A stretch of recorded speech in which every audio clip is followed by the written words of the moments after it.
Hello friend, तो कैसे हो आप सभी।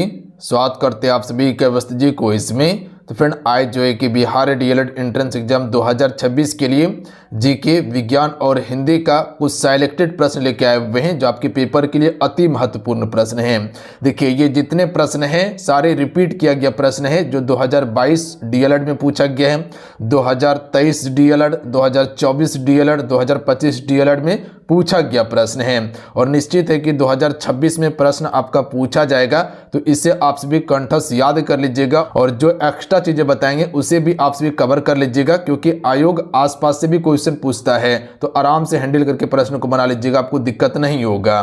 तो चलिए शुरू करते हैं। सभी एक बार वीडियो को लाइक करके शेयर जरूर कर दीजिएगा।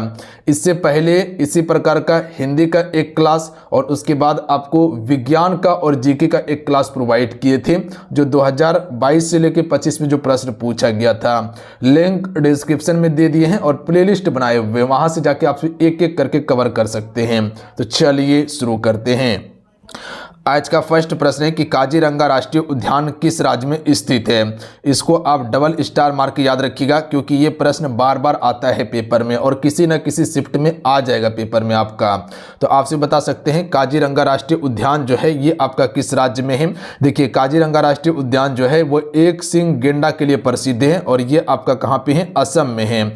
एक आपका मानस भी है, ध्यान दीजिएगा, मानस भी है, ये भी आपका असम राज्य में स्थित है, ध्यान दीजिएगा आप सभी। देखिए काजीरंगा राष्ट्रीय उद्यान को 1985 ईस्वी में यूनेस्को के विश्व धरोहर में शामिल किया गया था। तो इस फैक्ट को याद रखिएगा आप सभी। अगला प्रश्न देखिएगा, निम्नलिखित में से कौन सा बुझा हुआ चुना है।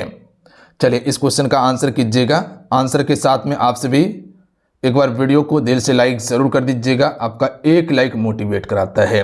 लाइक करके शेयर अपने दोस्तों में जरूर कीजिएगा। देखिए हम आपके लिए लगातार मेहनत कर रहे हैं और बेस्ट से बेस्ट कंटेंट देने का कोशिश कर रहे हैं। देखिए 2022 से लेकर 2025 में जो भी रिपीट किया गया प्रश्न है ना, उसको हम कंप्लीट करवा दे रहे हैं ताकि आपको कम एफर्ट लगे, ठीक है। अगर आप सभी सिलेबस के साथ में साइड से अगर इसको ऐड करते जा रहे हैं अपने तैयारी में ना, तो निश्चित है कि आपका स्कोर बढ़ेगा और रिजल्ट होगा, ध्यान दीजिएगा। तो इसे आप पर डे ज़रूर कवर कर लीजिएगा, जो हम आपको पूरा कंप्लीट करवा देंगे। और इसी प्रकार का क्लास करने के लिए आपसे चैनल से ज़रूर जुड़ जाइएगा और आप सभी ऑल नोटिफिकेशन को ऑन कर लीजिएगा। देखिए जो चीज़ें हम आपको करवा रहे हैं ना वो कोई नहीं करवाएगा, ध्यान रखिएगा, क्योंकि इसमें मेहनत लगता है। क्वेश्चन को खोजना, कलेक्ट करना, उसके बाद आपको चीजें प्रोवाइड करना, ठीक है। मेहनत लगता है, मेहनत कोई करना नहीं चाह रहा है और हम आपको मेहनत करके प्रोवाइड कर रहे हैं। तो इसको कम से कम आप सभी पचाइए, ठीक है, ताकि आपका रिजल्ट हो जाए किसी भी तरह से। इस बार आपको सरकारी कॉलेज मिलना चाहिए, बात समझे। तो आप सभी सेशन को लाइक करके शेयर जरूर कीजिएगा।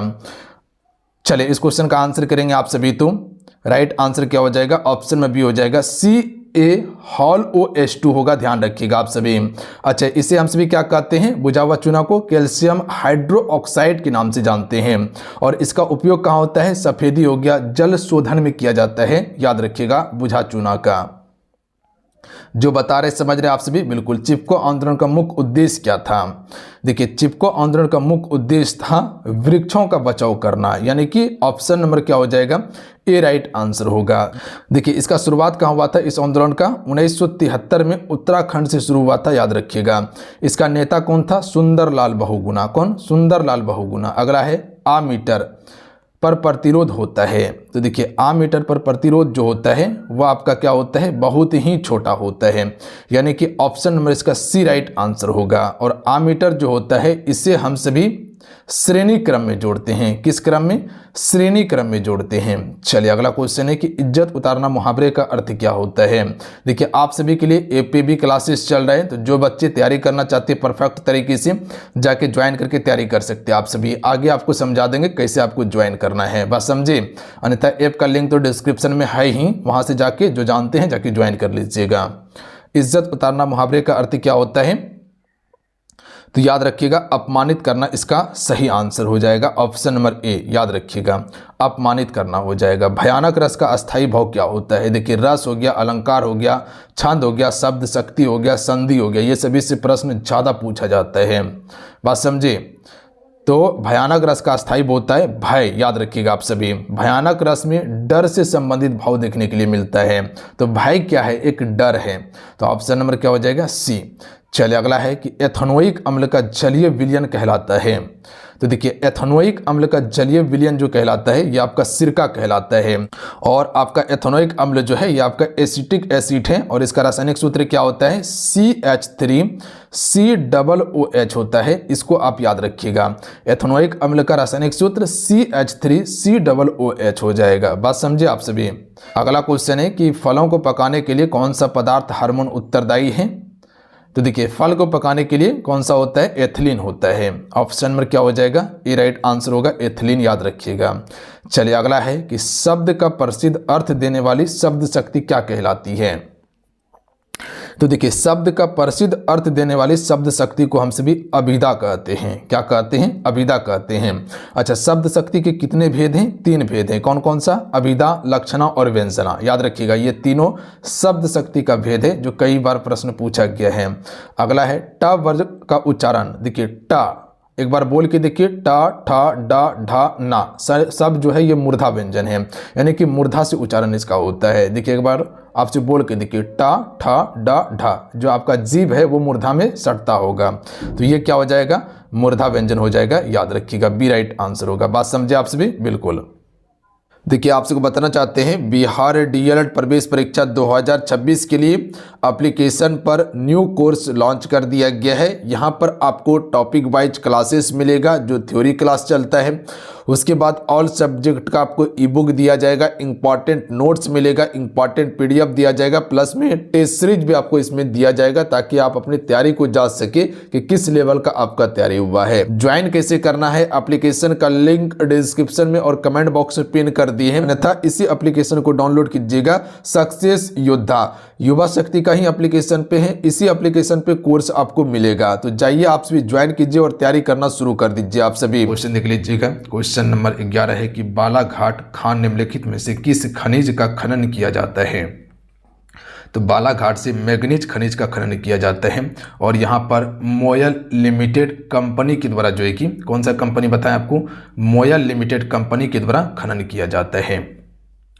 अगला क्वेश्चन देखिए कि मतगणना का कार्य कौन करता है। तो देखिए मतगणना का जो कार्य होता है ये चुनाव आयोग का होता है, याद रखिएगा आप सभी। और ये प्रश्न आपका बिहार डीएलएड में पूछा गया प्रश्न है। अच्छा अगर क्वेश्चन पूछा जाए कि आपका चुनाव आयोग की शक्ति का निर्धारण किस अनुच्छेद में है, तो अनुच्छेद 324 में रखा गया है। अगला क्वेश्चन देख लीजिएगा। देखिए चुनाव आयोग का मुख्य आयुक्त जो होता है इसकी नियुक्ति कौन करता है, राष्ट्रपति करता है। प्लस में कार्यकाल कितने वर्ष का होता है, पता है आप सभी को, बता सकते हैं कोई हमको, कार्यकाल कितने वर्ष का होता है। अगला क्वेश्चन देख लीजिएगा कि बक्सर का आंदोलन में किनकी प्रमुख भूमिका थी। देखिए एक होता है आपका प्लासी का युद्ध 1757 जो प्लासी पश्चिम बंगाल में है, यह प्रश्न पूछा जा सकता है, ध्यान रखिएगा। और एक हुआ था बक्सर का युद्ध 1764 ईस्वी में, 1764 ईस्वी में डेट याद रखिएगा, और बक्सर बिहार में पड़ता है। तो इस आंदोलन में जो है कि प्रमुख भूमिका निभाया था आपका गोंडुत ने निभाया था, जो कि एक गोंड जनजाति का नेता था। याद रखिएगा आप सभी, किस जनजाति का, गोंड जनजाति का नेता था। अगला क्वेश्चन देख लीजिएगा कि भारतीय संविधान में मौलिक कर्तव्य किस देश से लिया गया है। देखिए मौलिक कर्तव्य जो है यह आपका रूस के संविधान से लिया गया है। ऑप्शन में बी राइट आंसर होगा। देखिए मौलिक कर्तव्य की बात किया जाए तो यह आपका 42वां संविधान संशोधन 1976 में संविधान में जोड़ा गया था। इससे पहले मौलिक कर्तव्य नहीं था, याद रखिएगा आप सभी। और इसमें कुल 11 मौलिक कर्तव्य दिया गया है और मौलिक कर्तव्य ये बताता है कि देश के लिए आपको क्या करना है। अगर भाग पूछा जाए तो ये भाग 4 क में है, याद रखिएगा। और अनुच्छेद की बात किया जाए तो अनुच्छेद 51 क में रखा गया है इसे, ये फैक्ट पर ध्यान दीजिएगा आप सभी। और लिया गया है रूस के संविधान से। ऑस्ट्रेलिया के संविधान से क्या लिया गया है, समवर्ती सूची का विषय लिया गया है। निम्नलिखित में से कौन उद्योग सार्वजनिक क्षेत्र के अंतर्गत आता है। देखिए सार्वजनिक क्षेत्र की अगर बात किया जाए तो इनमें से आपका बोकारो स्टील प्लांट हो जाएगा, ध्यान दीजिएगा, जो कि सार्वजनिक है, यानी कि यह सरकारी आपका लो इस्पात संयंत्र है और रूस के सहयोग से ही स्थापित किया गया था। जबकि टाटा उद्योग की बात किया जाए तो ये आपका प्राइवेट है और ये स्थापना 1907 में हुआ था, ध्यान दीजिएगा, कहाँ, जमशेदपुर में किया गया था। और बोकारो की स्थापना तीसरी पंचवर्षीय योजना 1964 में किया जाता है। तो ये डेट को याद रखिएगा, तीसरी पंचवर्षीय योजना 1964 में हुआ था। अगला क्वेश्चन देख लीजिएगा कि प्रसिद्ध इतालवी क्रांतिकारी ग्यूसेप मैजनी का जन्म डैश में 1807 में हुआ था। और ये प्रश्न आपकी बिहार डीएलएड में पूछा गया है, इंपॉर्टेंट प्रश्न रहेगा, रिपीट किया जा सकता है, ध्यान दीजिएगा आप सभी। स्टार मार्क के याद रखिएगा आप सभी इसको। जेनोवा में हुआ था, याद रखेंगे आप सभी। ऑप्शन में सी करेक्ट आंसर होगा। और जन्म कब हुआ था? 1807 में हुआ था। तो हो सकता है किसी शिफ्ट में आपका डायरेक्ट डेट ही ऑप्शन में दे दिया जाए और पूछ लिया जाएगा। अगला है च्वार विद्रोह कब शुरू हुआ था? तो देखिए च्वार विद्रोह जो हुआ था ये 1769 ईस्वी में शुरू होता है च्वार विद्रोह। और ये कहाँ पे हुआ था? बंगाल और बिहार के बीच में हुआ था। 1769 से लेके लगभग 1809 तक ये विद्रोह आपका चलता है, जो कि ब्रिटिश और जमींदार की शोषण नीतियों के खिलाफ में ये विद्रोह शुरू किया गया था। इसमें मुख्य रूप से मुंडा, संथाल, कोल और च्वार भी इसमें आपको देखने के लिए मिल रहा था, च्वार विद्रोह में शामिल। अगला क्वेश्चन है कि भारत में लोकतंत्र की सफलता की सबसे बड़ी बाधा क्या है? तो सबसे बड़ी बाधा हो जाएगा अशिक्षा, गरीबी और मतदान का दुरुपयोग। ये सभी है, याद रखिएगा, सफलता में सबसे बड़ी बाधा हो रहा है। तो ऑप्शन में डी राइट आंसर हो जाएगा, ये सभी हो जाएगा। अगला क्वेश्चन देखिए, 1917 में भारत में पहली जूट मिल किस शहर में खोली थी? ये आयोग प्रश्न पूछा है। तो यहाँ पर देखिएगा सबसे पहले भारत में अगर बात किया जाए तो ये 1855 के अप्रॉक्स में खोली गई थी जूट मिल, और ये कोलकाता के रिसअड़ा में खोली गई थी। ध्यान दीजिएगा, रिसअड़ा में खोली गई थी। बात समझे आप सभी? कहाँ पे? कोलकाता में थी। यहाँ तो कोलकाता सही हो जाएगा, पर 1917 में कोलकाता में जूट मिलों का विस्तार शुरू हुआ था, याद रखिएगा। और भारत का जूट अनुसंधान केंद्र कहाँ पे है? तो पश्चिम बंगाल में है। किसे विकसित होने में लगभग 1 वर्ष लगता है? देखिए जो गन्ना होता है ना, इसको विकसित होने में 1 वर्ष लगता है। लगभग 10 से लेके 12 माह तक इसमें समय लग जाता है। अच्छा, प्रमुख गन्ना उत्पादक राज्य कौन कौन सा है? जैसे उत्तर प्रदेश सबसे अधिक गन्ना का उत्पादन करता है, महाराष्ट्र हो जाएगा, कर्नाटक हो जाएगा, पंजाब हो जाएगा, ये सभी है। अगला है अधिकांश कवकों की कोशिका भित्ति किसकी बनी होती है? तो राइट आंसर हो जाएगा काइटिन की बनी होती है। ध्यान दीजिएगा आप सभी, जो अधिकांश कवक होते हैं इसकी कोशिका भित्ति किसकी बनी होती है? काइटिन की बनी होती है। और ये जो काइटिन होता है आपका पॉलीसेकेराइड होता है। अगला क्वेश्चन देख लीजिएगा, निम्नलिखित में से कौन सा बुझा हुआ चूना है? देखिए अगर बुझा हुआ चूना की बात किया जाए तो ऑप्शन में बी वाला बिल्कुल करेक्ट आंसर होगा। और इसे हम सिर्फ कैल्शियम हाइड्रोक्साइड के नाम से जानते हैं। किस नाम से जानते हैं? कैल्शियम हाइड्रोक्साइड के नाम से जानते हैं, याद रखिएगा आप सभी। कैल्शियम हाइड्रोक्साइड इसे कहा जाता है। हो सकता है क्वेश्चन आ सकता है पेपर में, तो ध्यान दीजिएगा आप सभी, बात समझे। अगला क्वेश्चन देखिए कि पशुओं की निम्न में से कौन सी प्रजाति नस्ल दीर्घकाल तक दूध प्राप्त हेतु उपयोगी है, यानी कि लंबे समय तक ये दूध देती है और सबसे अधिक दूध देती है? तो राइट आंसर ऑप्शन में हो जाएगा विशुद्ध, या कह सकते विदेशी नस्लें, जैसे कि जर्सी हो गया, ब्राउन स्विच हो गया। ये सभी जो आपका नस्ल होता है गाय का, ये सभी कह सकते कि लंबी अवधि तक दूध देता है और सबसे अधिक दूध देता है। जैसे कि भारत में गाय का जो नस्ल है उसमें दूध आपको कम देखने के लिए मिलता है, बट जैसे जर्सी की बात किया जाए तो इसमें अधिक दूध होता है। इसमें प्रमुख नस्लें देखिएगा तो एक आपका हॉलिस्टीन होता है। हॉलिस्टीन एक आपका नस्ल है जो ये भी सबसे अधिक दूध देता है। उसी प्रकार से जर्सी हो गया, ब्राउन स्विच हो गया, और एक आप याद रखिएगा जो हो सकता है पूछ लिया जाए तो आप ध्यान दीजिएगा, फ्रीजियन, याद रखेंगे आप सभी। फ्रीजियन एक प्रकार का नस्ल है गाय का, ये भी दूध सबसे अधिक देती है। अगला क्वेश्चन देख लीजिएगा, प्रत्यावर्ती धारा प्राप्त करने के लिए मुख्य उपकरण का नाम लिखें। डायनमो इसका बिल्कुल राइट आंसर हो जाएगा, ऑप्शन में बी। डायनमो क्या करता है? यांत्रिकी ऊर्जा को विद्युत ऊर्जा में बदलता है। अगला है जब एथेनॉल सोडियम के साथ अभिक्रिया करता है तो निम्नलिखित में से कौन सी गैस निकलती है? तो ये आपका H2 गैस निकलती है। ध्यान दीजिएगा आप सभी, जब एथेनॉल सोडियम के साथ अभिक्रिया करता है। एथेनॉल की बात किया जाए तो सबसे पहले समझिए कि एथेनॉल का सूत्र क्या होता है? C2H5OH होता है। जब ये आपका सोडियम यानी कि Na के साथ अभिक्रिया करता है तब आपका जो है कि H2 का निर्माण करती है। ध्यान दीजिएगा आप सभी, यानी कि हाइड्रोजन गैस का। H2 का अर्थ क्या होता है? हाइड्रोजन होता है। ध्यान दीजिएगा, बहुत सारे बच्चों को पता नहीं होता है, हाइड्रोजन गैस होता है, बात समझे। अगला क्वेश्चन है, क्रेब चक्र का एक महत्वपूर्ण उत्पादक जो ATP का संश्लेषण करता है। तो राइट आंसर ऑप्शन में सी हो जाएगा NADH, इसका बिल्कुल करेक्ट आंसर होगा। और ये जो होता है ना, इलेक्ट्रॉनिक ट्रांसपोर्ट चेन में क्या करता है? इससे होकर ये आपका ATP का निर्माण करता है। अगला क्वेश्चन देख लीजिएगा, क्लोरोप्लास्ट थायोकोलाइड किस रूप में होता है? क्लोरोप्लास्ट थायोकोलाइड जो होता है आपस में जुड़ी हुई थैली के रूप में होता है। तो ऑप्शन नंबर हो जाएगा आपस में जुड़ी थैली के रूप में। तो एक करेक्ट आंसर हो जाएगा। अगला क्वेश्चन पर ध्यान दीजिएगा आप सभी। अगला प्रश्न देखिएगा कि एड्स एक घातक बीमारी है जो डैश द्वारा होती है। तो एड्स आपका एक विषाणु के कारण से होती है, या कह सकते हैं कि HIV वायरस से या शारीरिक संबंध से होता है। प्रोटोजोआ से मलेरिया कह सकते हैं, कवक से दाग धब्बा होता है, जीवाणु के कारण से हैजा होता है, पता है आप सभी को। अगला क्वेश्चन देखिए, परमाणु विद्युत ऊर्जा उदासीन होती है क्योंकि। तो देखिए, परमाणु विद्युत ऊर्जा तभी उदासीन होगा जब प्रोटॉन और इलेक्ट्रॉन बराबर हो, याद रखिएगा आप सभी। तो उसका आवेश शून्य होगा, और जहां आवेश शून्य होगा वो आपका उदासीन होगा। तो ऑप्शन में ए राइट आंसर होगा। कुल इलेक्ट्रॉन और कुल प्रोटॉन बराबर होने पर क्या हो जाता है, यह आपका उदासीन हो जाता है। जैसे कि न्यूट्रॉन पे कोई भी चार्ज नहीं होता है तो ये उदासीन हो जाता है, याद रखिएगा। तो इलेक्ट्रॉन और प्रोटॉन जब बराबर हो जाएगा तो वह आपका क्या हो जाएगा, शून्य आवेश होगा वहाँ पर, तो वह आपका उदासीन हो जाएगा। अगला क्वेश्चन है कि झरिया किस वस्तु के उत्पादन के लिए प्रसिद्ध है। तो झरिया देखिए कोयला के लिए प्रसिद्ध है, याद रखिएगा, और कर्णपुरा भी कोयला के लिए प्रसिद्ध है। कहाँ पे है ये दोनों, झारखंड में पड़ता है।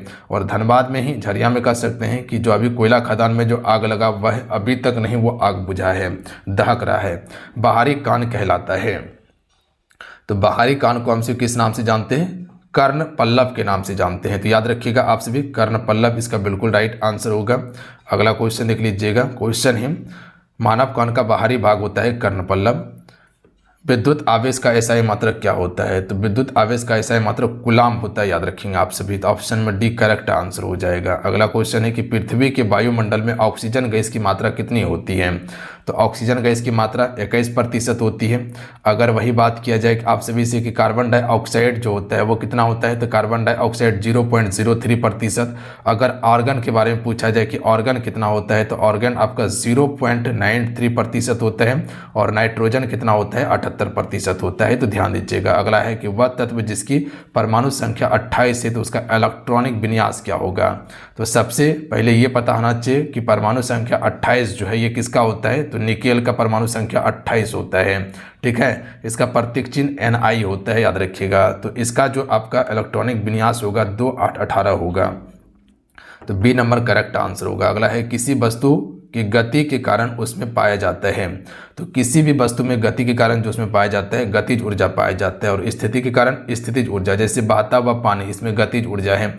चलता हुआ हथौड़ा गतिज ऊर्जा है। अगर वहीं पर बात किया जाए कि बांधा हुआ पानी है तो इसमें आपका स्थितिज होगा। धड़ा हुआ हथौड़ा है तो स्थितिज हो जाएगा। या कह सकते छत पर खड़ी एक लड़की स्थितिज ऊर्जा है, और वहीं से उसको फेंक दिए तो उसमें गतिज ऊर्जा हो जाएगा। अगला क्वेश्चन देख लीजिएगा। प्रकाश के परावर्तन के कितने नियम होते हैं। देखिए, गति में रहने वाली वस्तु का जो गतिज ऊर्जा होता है, आपको पता है कि काइनेटिक एनर्जी बराबर क्या होता है, 1/2 mv² होता है ना। ये उसका फार्मूला है निकालने के लिए, काइनेटिक एनर्जी निकालने के लिए।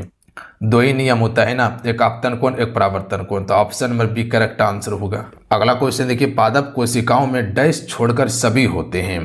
तो पादप कोशिकाओं में केंद्रक छोड़कर सभी होते हैं। देखिए, सामान्य अगर पादप कोशिका की बात किया जाए तो केंद्रक उसमें मौजूद होता है, याद रखिएगा आप सभी। बट आयोग की तरफ से केंद्रक ही ऑप्शन लिया गया है, और ऑप्शन के हिसाब से केंद्रक ही सही आंसर होगा। अभी बताते हैं। क्लोरोप्लास्ट होता है, सेलुलोज कोशिका भित्ति होती है, बड़ी रिक्तिकाएं होती है।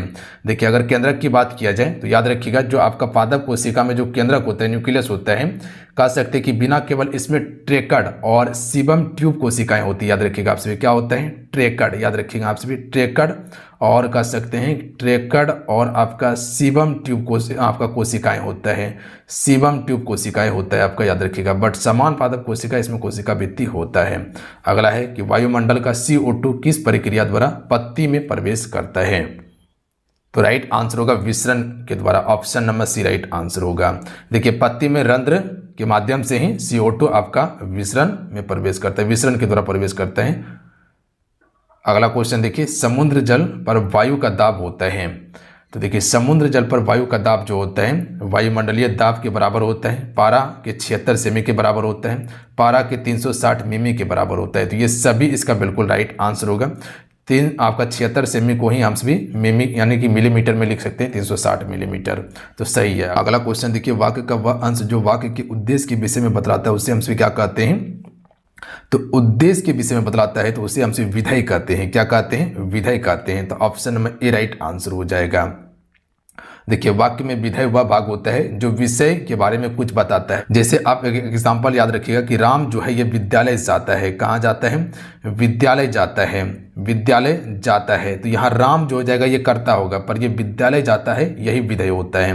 अगला है कि ओज गुण का प्रयोग किस रस में होता है? ओज गुण का प्रयोग, देखिए ओज गुण का प्रयोग वीर रस में होता है, और वीर रस में आपको देखने के लिए मिलता है। जैसे कि ओज गुण में क्या होता है? जैसे बल हो गया, पराक्रम हो गया, शौर्य हो गया, गर्व हो गया, ये सभी झलकता है ओज गुण में।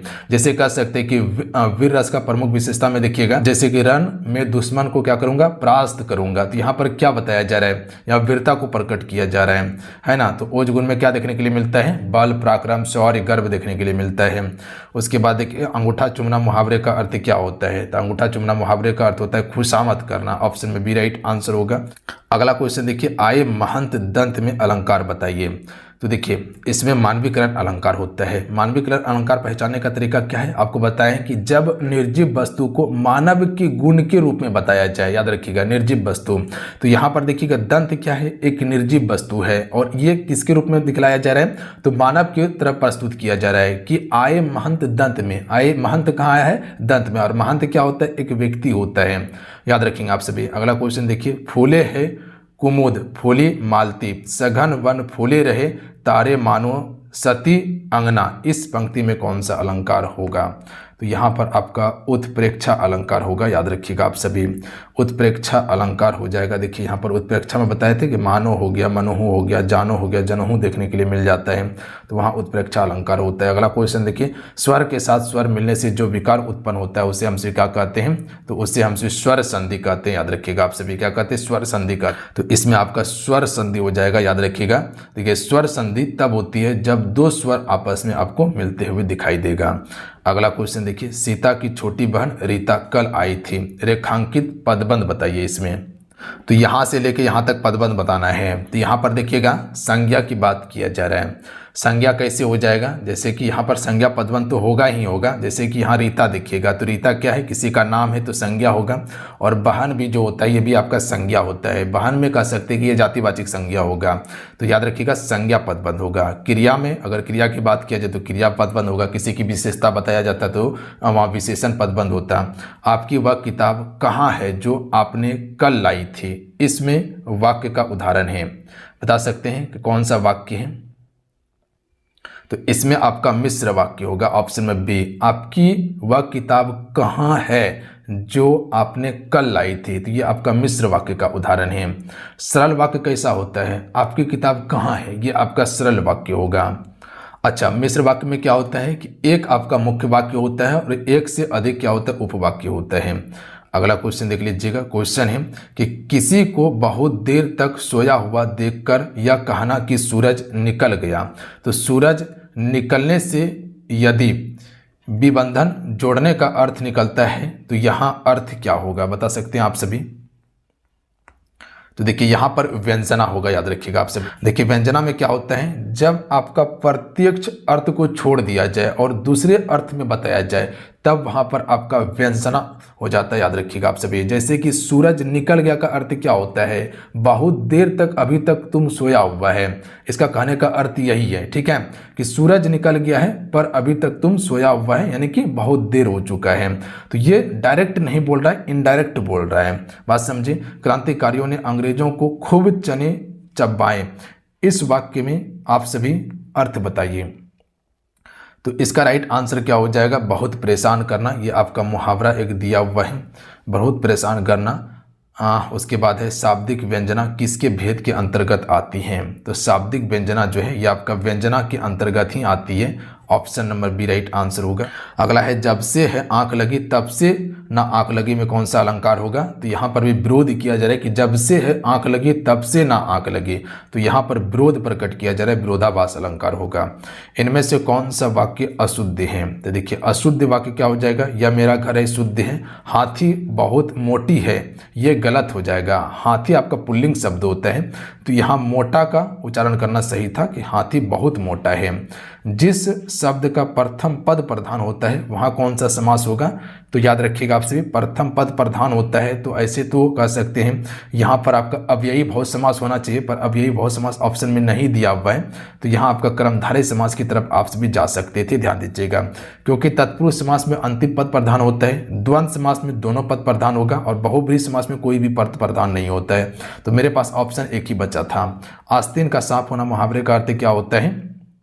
कपटी मित्र होना, सी राइट आंसर होगा। अगला क्वेश्चन देखिए, यशोधरा का संधि विच्छेद क्या हो जाएगा? यश धन धरा होगा, जिसमें कि आप विसर्ग संधि का प्रयोग कीजिएगा, तो ऑप्शन में एक करेक्ट आंसर होगा। वियोग गंगा का दूसरा नाम क्या है? तो वियोग गंगा का दूसरा नाम क्या हो जाता है? तो विप्रलभ गंगा होगा, याद रखिएगा आप सभी। अगला क्वेश्चन है कि इनमें से कौन सा वाक्य अशुद्ध है? तो राइट आंसर ऑप्शन में दिया जाएगा कि लोटा में भरकर पानी ले आओ, ये गलत है। यहाँ पर होगा लोटे में, याद रखिएगा, लोटे में पानी भरकर ले आओ, तो ऑप्शन डी राइट आंसर होता है। चलिए आज कितना है, आज के सेट में कुल आपको 58 प्रश्न कंप्लीट करवाए हैं, जिसमें कि PYQ